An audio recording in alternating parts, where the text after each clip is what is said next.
Let's go.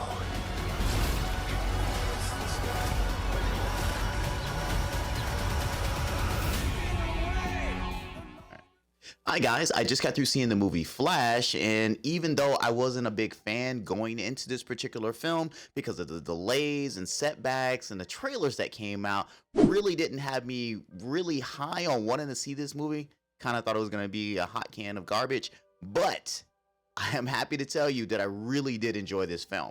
So me by myself is going to do this review with Supergirl herself here next to me, but we're only going to do a non-spoiler review, which is going to really kind of give you the high notes and not too much spoiler stuff, but I'm still going to give you the goods and the bads of what I thought of this film. So let's get into it.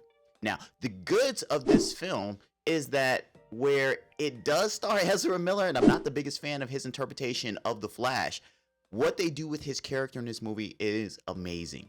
Obviously, you saw in the trailers that there's actually two Flashes, but his acting and portraying Flash one way and this Elseworld version of Flash, I think he did really great. Kind of like a James McAvoy, where he does so well at two different types of personalities or two types of interpretations that you actually believe that there are two people on screen. So I thought he did such a great job, and in he was obviously the focal point of this whole movie, so that had to really work in order to get this movie to work. Other goods that I like about this film is Michael Keaton's Michael Keaton's back on screen as Batman. Now, we all got excited in the trailers when we got to see him back on screen as Batman, and if you're a big fan of Batman 89, he is your Batman. I know you guys want to talk about Ben Affleck and his interpretation of Batman, but I have to tell you that Michael Keaton's Batman is still and forever the best Batman that will ever be out there. Now, the great thing about him being back on screen is it brings back that nostalgia feel if you were a fan of those particular movies, but I have to say, they made his Batman more kick-ass than it has ever been in any other Batman movie. We all used to complain as far as the fight scenes and he barely did anything on screen. Man, Michael Keaton kicked ass in this particular movie. I will say, a little bit of a spoiler, every Batman interpretation on screen actually was a badass, and I have to say the most badass character in this movie was Batman throughout the Elseworld. Now, next thing that I really liked about this movie is all the action. I didn't think this film was going to have as much action scenes as it actually did. From the opening scene, which we'll address again, from the opening scene all the way down to the ending scene, this thing was full of action all the way through. You never felt bored, and it is a 2.5-hour movie. You figure like there's going to be a lot of lulls where you're just going to be sitting there wishing they had cut some of the parts out and just kind of moved the story on.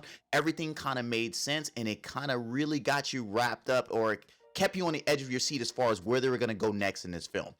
Other things that I liked about this film is Sasha Calle as Supergirl. I think that this was a more darker, grittier Supergirl. I mean, it is the DC, so they would do something a dark, gritty. But if you're familiar with the Flashpoint Paradox story, you kind of understand her interpretation of Supergirl in this, but in Superman in the comics. You do understand her interpretation. I think she did a great job. I wonder if they're going to continue on with her as the Supergirl character going forward. With James Gunn's interpretations, it's kind of up and down, since this is, by timeline sense, kind of an Elseworld story. We're not really sure what they're going to do with this particular character, and if they do keep her, I can see her doing great things in the DC. Now, I want to go ahead and talk about the bads of this film. So, the bads of this film, I gotta say, is that in some spots there is some very spotty CGI.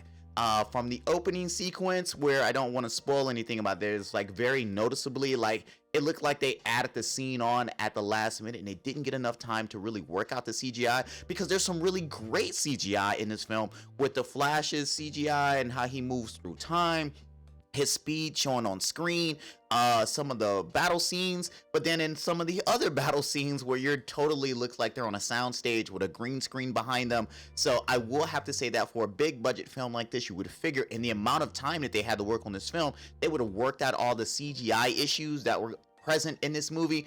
But because the movie is so enjoyable, you kind of look past those. I mean, you don't, but you let them go. All right. Other things that I didn't really enjoy in this film, and it's a minor nitpick. We get Zod back as the villain in this particular film, and we knew that because we got to see him in the trailer, so I'm not spoiling anything in regards to that. But I feel like he is just a plot point. They don't really do with him. The I can't remember the actor's name right now off the top of my head, but he doesn't do much. He is basically just there to serve as a villain in this particular film. Um, One of the villains. I'll go ahead and I'll say that. And it's the point of his character really just serves just as a plot device. All right. So everything else in this movie, I didn't really have anything part of it. I mean, I wish it was shorter. I wish they could have trimmed it up because at one point I really did have to go to the bathroom. But overall, I absolutely walked out of the theater completely enjoying this film. I would absolutely, if you're a fan of the DC or if you're a fan of Flash or if you're a fan in just action films altogether, you definitely want to go see this film when it does release on June 12th, I believe. So go ahead and check it out. And if you have already seen it, maybe if you're at the screening that I was at, or maybe at another screening in another town, please tell me your thoughts about what you think about the movie. No spoiler in this particular one. Me and Manny will sit down one day and we'll go fully through this film and kind of touch on all the beats of the movie. Now, with that being said, you guys take care. Guys, you're still with us? Great. I know it's the end of the year, and I know you guys are in the holiday spirit, the spirit of giving, right? So we're asking you to give us money. So if you look down below, you'll see where it says patreon.com/thegoods. Right there is if you have an excess amount of cash laying around. If you have not bought enough Christmas presents and you're wondering, who else can I bring joy to this year? Us. That's who you can bring joy to. Have you ever looked at us and you're like, man, they should get a better camera? You're right, because we don't have enough money to. You can help us do that. Patreon.com/thegoods. Help us out. We'd appreciate it. And you can be a part of the goods yourself.